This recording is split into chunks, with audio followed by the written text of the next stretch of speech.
Oh, baby.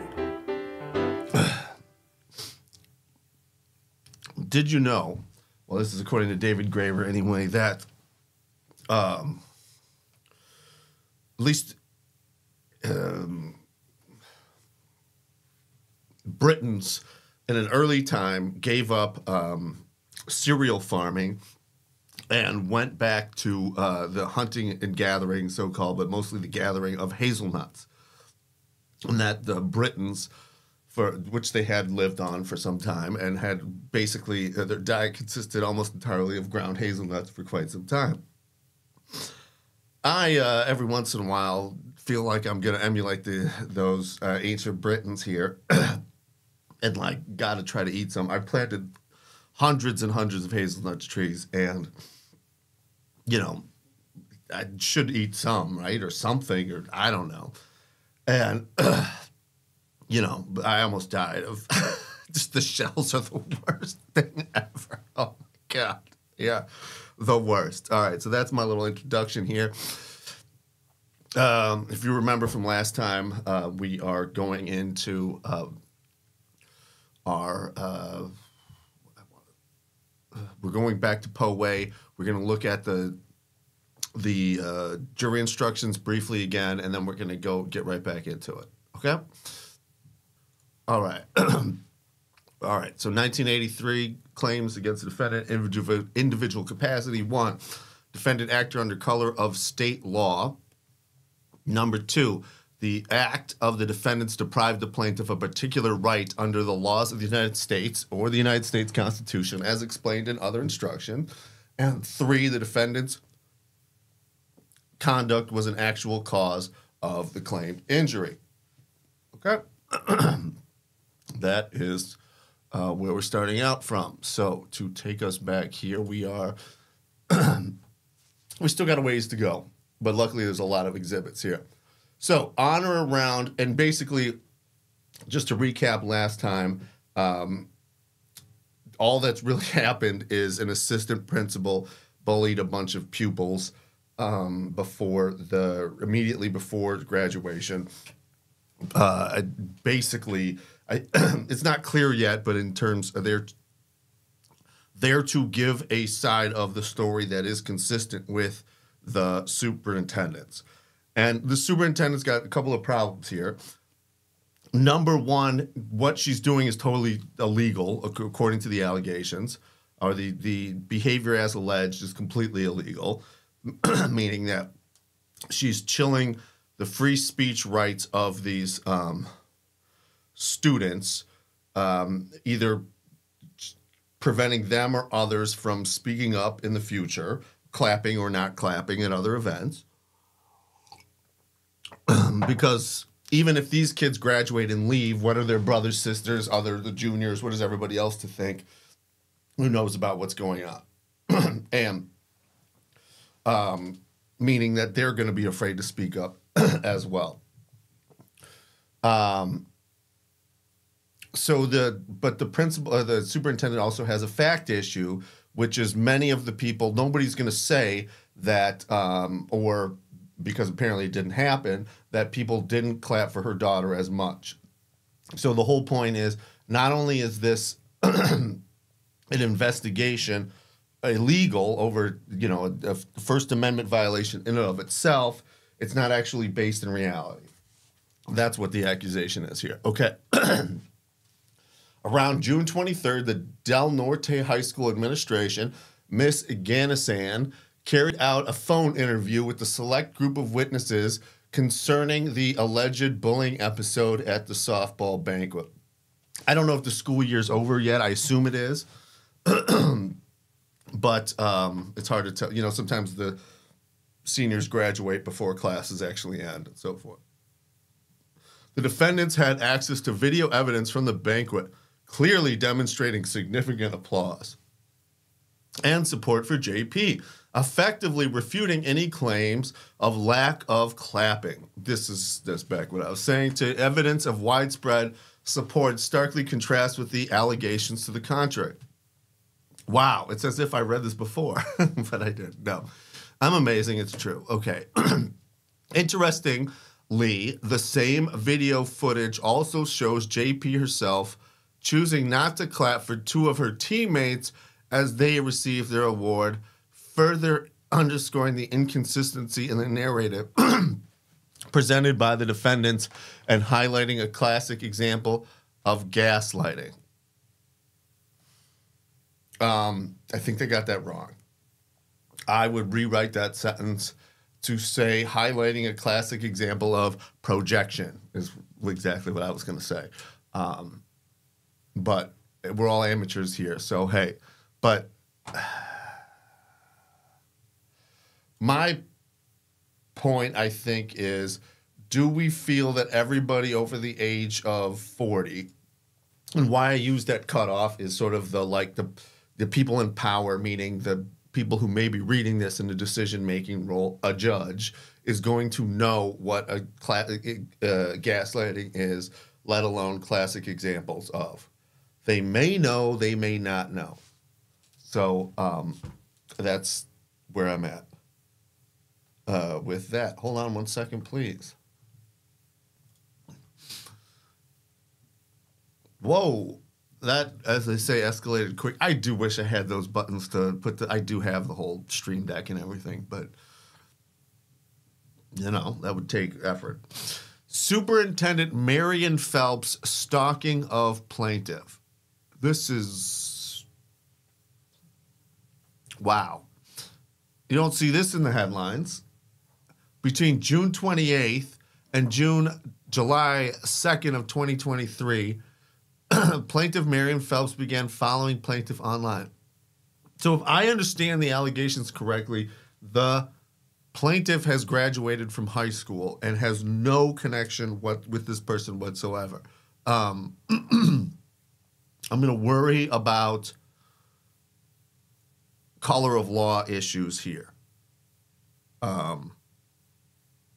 If I hear something along the lines of I'm threatening your transcript or some other thing, the question is what kind of governmental power does she have over this person or is allowing her to act in this fashion when the plaintiff has graduated? We'll find out. That's often a tricky thing in school employment law. School law. JP and plaintiff are members of a separate private softball travel teams.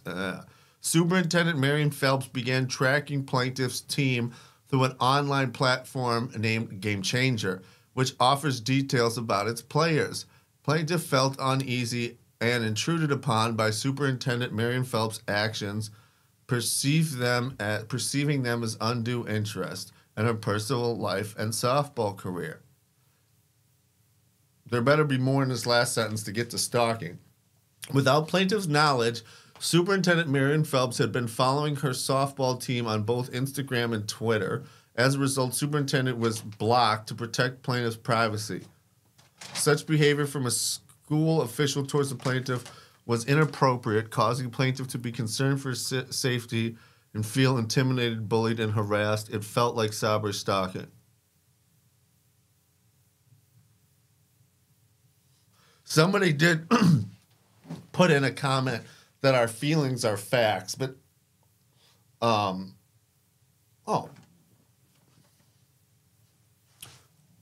that's a different story. Attached as Exhibit 5 are true and correct copies, redacted, of screenshots of this social media account activity.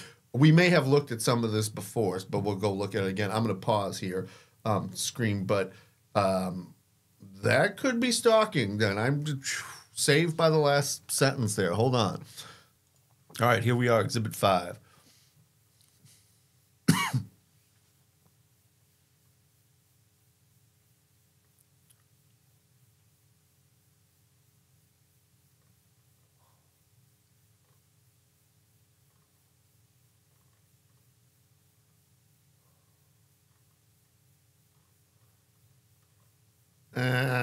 It's just her blocking her. I'd like to see more. I'd like to see her being at a game. Well, we'll just leave it there. But I'd like to see more. Hold on. Do you think that's stalking? Let me know. I don't think I'm there yet. I do want to say that I would absolutely feel intimidated and harassed, and I don't know if there's if there's a separate stalking law in California. I'm not researching that right now. I will say that from what I know in Wisconsin, that wouldn't qualify, and I think it's just better evidence of that superintendent being on a rampage against this particular person, being motivated by malice. That's where I would go with that one. Damages. Because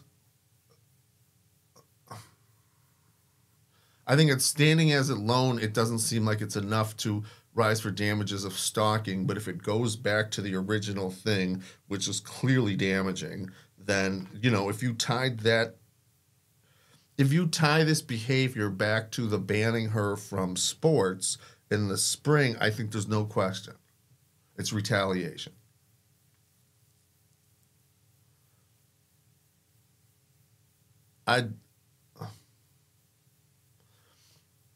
If the plaintiff had a sibling in the school district, that would, I think, be relevant, extremely relevant information that I'd like to know too, and just in terms of damages and whatever else.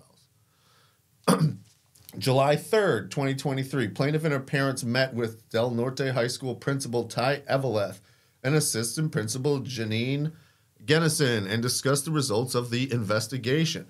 Ty Eveleth stated that plaintiff's behavior did not constitute bullying, but he claimed her actions, the old borderline bullying routine. That's a classic trick where it's not actually a thing. We don't have to do any of the work, but we get to still punish you in some way. Bam. No individual or group shall, through physical, written, verbal, or visual other means, harass, sexually harass, threaten, intimidate, cyber bully, cause bodily injury to, or commit hate violence against any student or school personnel, or retaliate against them for filing a complaint or participating in the complaint resolution process.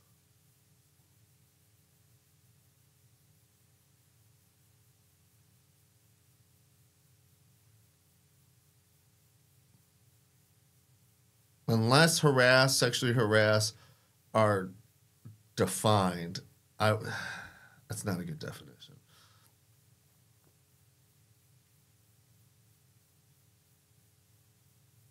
It can't be a definition when I don't think that's right, but never mind. Ty Eveleth was unable to specify which of plaintiff's actions fit the provided definition of bullying. Been there, done that. He then pivoted to a theory that plaintiff's actions might be described as othering, which is not a recognized component of the bullying definition. Been there, done that. But othering could easily fall into harass or intimidate.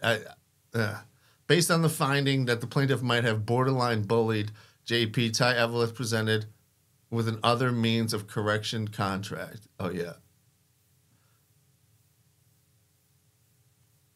Okay. My interpretation of that is that this coercive other OMCC was a means of, there was the goal from the get-go, and it just so happens that the evidence didn't fit that. Okay.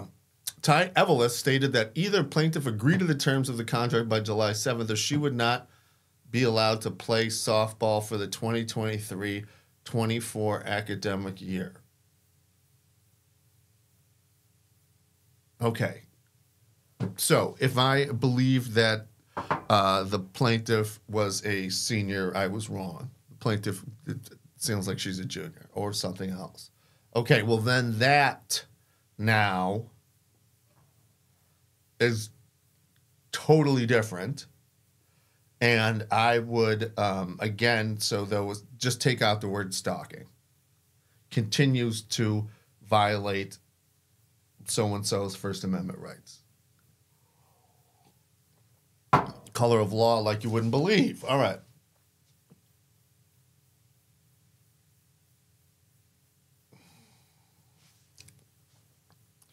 The OMO specifically stated that plaintiff admits she bullied JP, which plaintiff denies. Such an admission would be akin to false and coerced confession. Conclusion of law, but yeah, okay.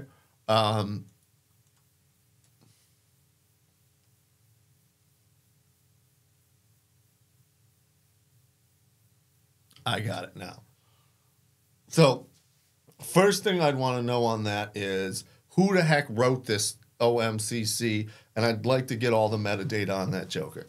Next, since the OMC was offered multiple PS as requested. Oh, and then now they say plaintiff should admit that she bullied JP so that she could move on.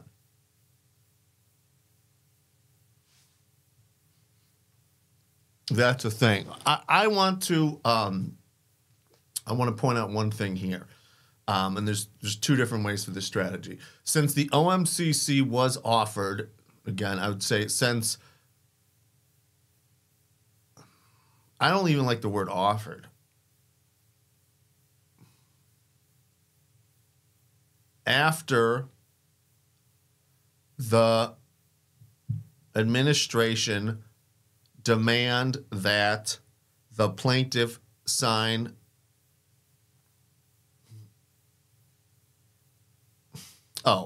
I would just say since the superintendent demand that the plaintiff sign the OMCC, multiple PUSD employees requested and strongly suggested that plaintiff admit that she bullied JP, so quote she could move on.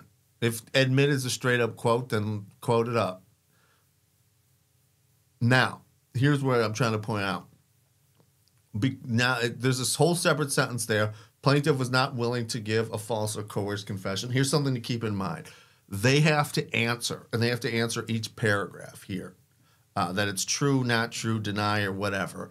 The fact that you've got these multiple issues in the same, multiple facts basically in the same paragraph is going to allow them to play games with that denial. And to allow sort of an equivocal denial to be of less value to you. Something to keep in mind. We are informed and believe that Ty Eveleth inherited the ongoing investigation from Del Norte High School's prior principal, defendant Brian Schultz, and was directed to follow the protocol put in place by Superintendent Marion Phelps. I would have liked that to be earlier, but I get what she's saying. The whole point really is that they're acting under orders from Phelps. Plaintiff filed an appeal regarding the investigation. That's interesting. That's cool. You can file an appeal. Ty Eveleth did not provide the details of the appeal process during the meeting, but on July 5th, 2023, he did outline procedures and process of filing such an appeal within a link to the appeal paperwork. Ty Eveleth stated, one of the topics that we did not fully discuss in our meeting is the PUSD policy for appealing. Oh, I love that. A suspension?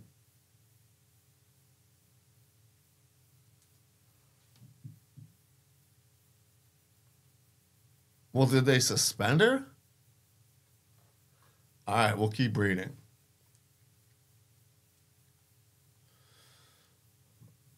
I'm including it below so that you are aware of a next step available to your family. Ty Eveleth's statement regarding for appealing the suspension is direct evidence that PUSD's subsequent statement issued on through its attorney that a suspension was never threatened, announced, or contemplated is inaccurate and misleading.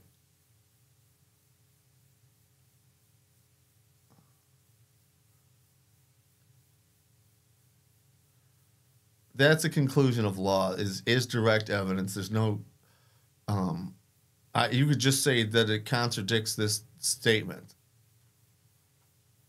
Just straight out, this statement contradicts the July 5th statement contradicts the August 8th statement.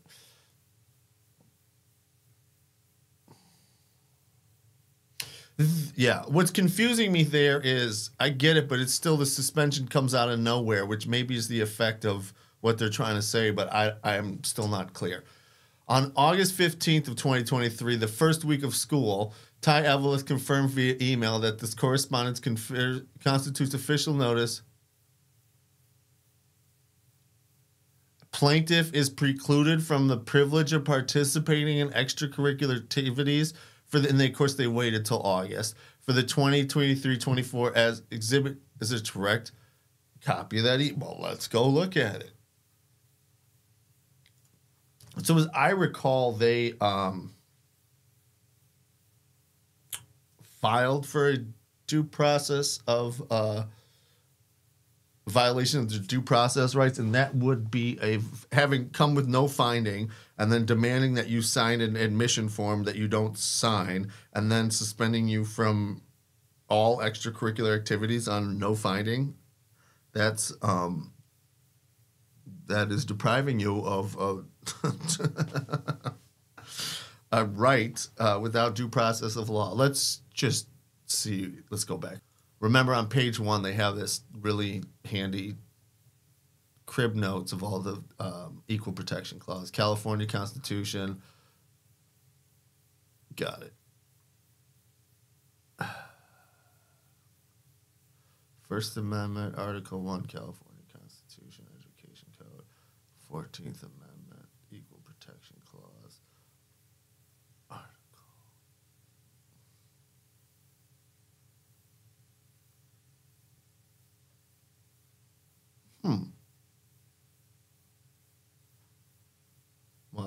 Well, we'll see if maybe they claimed it, maybe they didn't. I don't know. We'll figure that out. Could be alternative theories here. Okay, Exhibit 6. Stop, assess, and verify. Dear family, as you know, based on an investigation that was conducted regarding plaintiff's conduct, she was presented with an other means of correction document as an alternative to the removal of extracurricular activity privileges for the current school year. She was given until Friday, August 11th, to pledge in writing that she would comply with the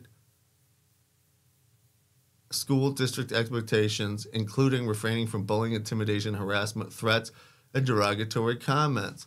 So-and-so chose not to make this commitment. Therefore, this correspondence constitutes an official notice that so-and-so is precluded from the privilege in participating in extracurricular activities, which includes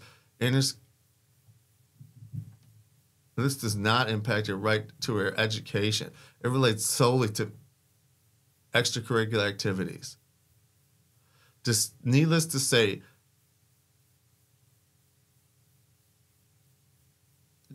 despite so-and-so's decision not to affirmatively commit to compliance with student behavior expectations, she, like every other student, is subject to and must comply with behavior expectations. Okay, Mr. Eveleth just undermined his entire argument there pretty succinctly.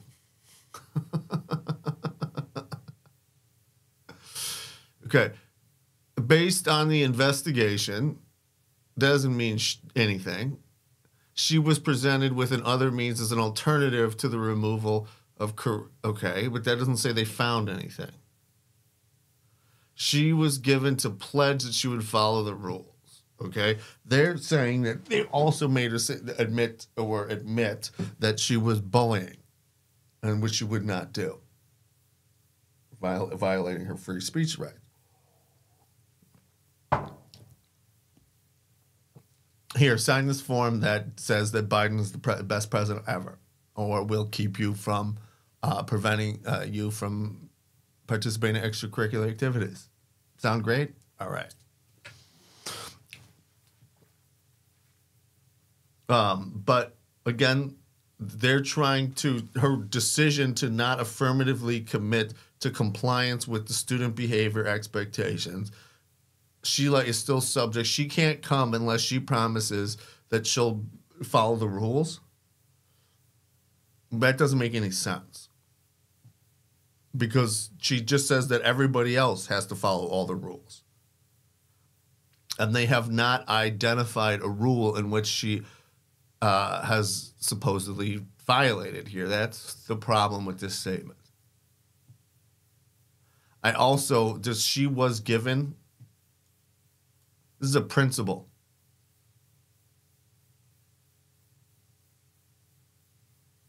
I really don't like these mottos. Nighthawks together, one flock forever is kind of gross, but hey, that's how it goes. Well, it's Falcons forever unless the superintendent says you're out. That's what I don't like about those mottos, is it hides the reality of the power structure there. On August 17th, 2023, plaintiff through her attorney submitted a 135-page complaint to the PUSD Board of Trustees detailing the facts and circumstances surrounding Superintendent Marion Phelps's inappropriate and harassing behavior directed at plaintiffs and her teammates. Included was a video evidence of the activities of the banquet, including video showing enthusiastic clapping and support for JP while she received her award, and conversely, video of Superintendent Marion Phelps' daughter JP not clapping for her teammates. Let's just keep in mind that on August 17th, they knew about this, and they didn't fire her until they filed this. And August, September, October, November, December, January, February, March, April, May. We're at like 9 months later, she's out. That's not quite speedy, but okay. The inappropriate harassing behavior directed at plaintiffs and her teammates, including was video evidence of the activities at the banquet, including video showing enthusiastic clapping. All right, we got that. In response to discussions with PUSD's attorney on September 1st, why don't they name the dude? Plaintiff submitted an additional claim. Got him. That sentence says a lot right there, and I get it, but if it was time to name somebody, I would probably name him. In total, PUSD and each one of its trustees were provided with pertinent facts, law, video evidence, and 26 witness statements, vindicating plaintiff and establishing accusations and ensuing investigation against her as demonstrably false, in violation of state and federal law, and in violation of her constitutional rights. I'm liking that. October 9th, the PUSD sent notice that the plaintiff's claims were rejected, as Exhibit 8 is a true and correct copy of PUSD's notice of rejection, redacted. Oh, I like, those are good. That's how these state law claims are in there. That makes sense. Hold on. Bam. All right. Justin J. Rendon, Gregory Rendon, retired, Michael Riddell, and Colin E. Cresap. Or is it Cresap? What do I know? All right. San Diego. These guys aren't that, we're in the same sort of ecosystem, it seems like.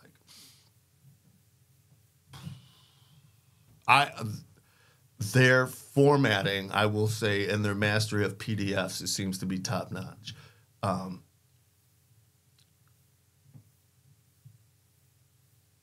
Board of Trustees, school board members. Ginger Corvette, Darshana Patel, Michelle O'Connor Ratcliffe, Dr. Cindy Sistma, Heather Plotsky, Narja Trivedi. That could literally be a school board in any metropolitan area in any blue state. That precise number of double names, doctors, and everything about it. Everything about it. There's nothing. It's just representative. Subject uniform complaint against Marion Phelps et al. That's interesting how they got the file number on there. We don't do that. That's old fashioned. Who knows if we didn't have files? All right. We have the privilege of representing the student and her incredible family. Enclosed, you will find her uniform complaint. That must mean something, which pertains to concerns involving PUSD Superintendent Miriam Phelps and several key administrators within the Del Norte High School and PUSD hierarchy. I'm sorry, I'll be right. Sorry, two things of note there. This school district has 34,000 students, which puts them roughly in like the 150th largest school district in the country, and up there in California, I think like maybe the 20th largest in California. So they're not making policy or anything like that, but they are, what did I say? They are 22nd in California. Everything's, I guess, bigger there, but in Wisconsin, that would be a major school district. I mean, it's not Milwaukee size, but it's significant. So, I mean, they're going to have quite a few. They're going to have quite a few administrators. There's just no doubt about it. So let's just see. Okay, so the second largest, that's already largest, and the second largest school district in the state of Wisconsin, which is Madison, by 10,000 students. So this is a, you can see why their softball program might be a big deal or other things like that. The San Diego school district apparently has 120,000 pupils in there, which is pretty freaking massive, which makes it the second largest in California, and got to be up there in the top 10 in the United States. That's huge. I mean, don't get me wrong, LA, which is still the largest, is like 500,000, which I have no idea how you could superintend a district of that many people. But more power to them. Okay. I love reading demand letters, and I hope we have a little bit more time to do that. You know what? We're going to pause here. We're definitely going to pause here. Awesome. Thank you, guys. Look forward to seeing you in the next round here. We'll do the closing music just to make it fun.